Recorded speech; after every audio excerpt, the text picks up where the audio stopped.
আছে আমার কাছে, সেটা আজকে যে বাচ্চাটা মারা গেছে আমার এলাকায় রুইদাসপাড়ার একটা বাচ্চা, যার নাম সুজন রুইদাস। তো বাচ্চাটার বয়স 9 মাস। তো জেঠিমা ফোন করে বলে যে এরকম ওনার দেওর এবং দেওরের বউ খুব ঝগড়াঝাটি করছিল, সেই মুহূর্তে ওনার দেওর বাচ্চাটাকে তুলে আছাড় মেরে দেয়, এরকমই একটা খবর আসে। তো তারপরেই যখন কথা হয় হসপিটালে, তখন বলে মানে বাচ্চাটা খুবই এমার্জেন্সি অবস্থায় ছিল, এখানে হসপিটালে রাখার মতো পরিস্থিতিতে ছিল না। তো হসপিটাল কর্তৃপক্ষ এখান থেকে রেফার করে দেয়। তো রেফার করে বর্ধমানে রেফার করে। সেই সময় গাড়ি ভাড়া করে যখন ওনারা এগোতে শুরু করে তখনই কিন্তু বাচ্চাটা মারা যাওয়ার পর তাকে ঘরে নিয়ে যাওয়া হয়েছিল। কিন্তু পুলিশ আসার পর জানায় যে ঘরে তো ডেথ সার্টিফিকেট পাওয়া যাবে না, যেহেতু এখান থেকে রিলিজ করে বর্ধমানে পাঠিয়ে দেওয়া হয়েছিল।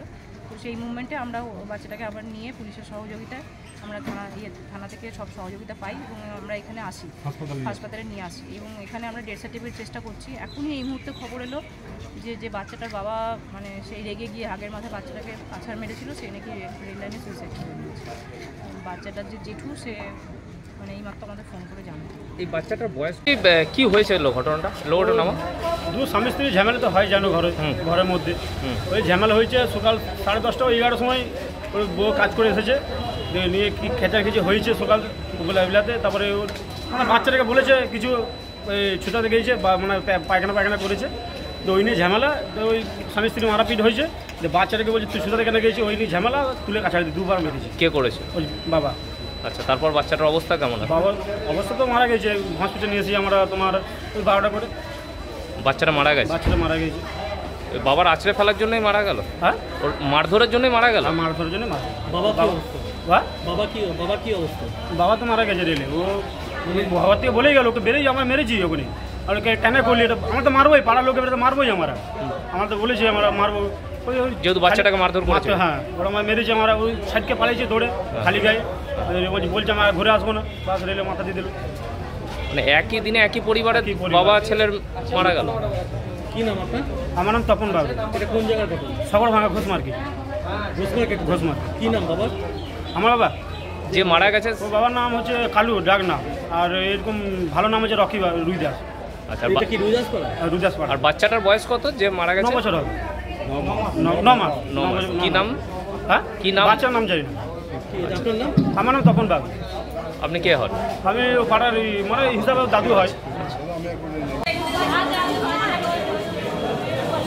এটা চিড়িয়াখানা নয়, এটা একটা দুঃখজনক ঘটনা। তো জায়গাটা ফাঁকা করুন। মনে হচ্ছে তাহলে চিড়িয়াখানায় এসছে। প্রথমে বাচ্চাটাকে মেরেছিল নাকি শুনেছিলাম মেট্রো। তারপরে বাচ্চাটাকে দু পায়ে ধরে 3 কাছাড় দেওয়া হয়েছিল। স্পট আমার মনে তখন স্পট ডেড হয়ে গিয়েছিলো। তারপরে ওখান থেকে আমরা বাইক করে, আমাদের কিছু ছেলে পাড়ার বাইক করে এখানে এনেছে ইমার্জেন্সি। এসে বলতে এখান থেকে বলেছে দেখাই করতে, বলেছে বর্ধমান যেতে হবে ট্রান্সফার করতে অর্ধেক রাস্তায়। তারপর আবার ঘুরে নিয়েছে। শিশুটার বয়স কত? বয়স 9 মাস। হ্যাঁ, 9 মাস কন্যা শিশু। হ্যাঁ। তারপরে পুলিশ এসেছিলো, পুলিশ গিয়েছিলো আমাদের গ্রামের পাড়ার মধ্যে। তারপরে পোস্টমর্টম বা কিছু হবে কাগজ বা ডেথ সার্টিফিকেটটার জন্য পুলিশ আবার বললো বিধাননগর নিয়ে যেতে হবে। তো আবার রিটার্ন বিধাননগরে একদিন হতো মনে হয়, এত তো আমরা জানি না। সে কাছাড়া মেরেছে, তার নাম কি? তার নাম হলো কালু দাস।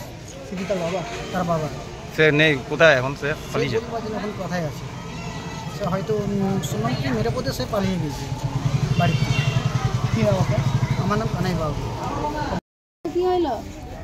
ঠিকই ছিলাম, কাজে গিয়েছিলাম, কাজের থেকে এলাম, দিয়ে আমাকে বললো রান্না করাকে। আমি রান্না চাপাতে গেলাম, দিয়ে পরে বলছে নাকি আমাদের টালির ঘর ভাড়া ঘরে আছি, আমাদের টালির চালের ওপরে কে উঠেছিল। দিয়ে আমি বললাম কে উঠবে? বলে জানি না গো। দিয়ে চলে এলাম এই ধারকে রান্না করছিলাম। যে ছেলেটা আমার খেলছিল, খাওয়াই দিলাম। দূর বাবা বাথরুম থেকে এসে ধরে এমন 3-4 কাটা দিয়ে দিলাম। ছেলে আমার ছেলেটা ছেলেটাকে তাহলে কাছাড়ে দিয়েছে, তাহলে ছেলেটা কি দোষ করেছে? তোমাদের মধ্যে ঝগড়া হয়নি?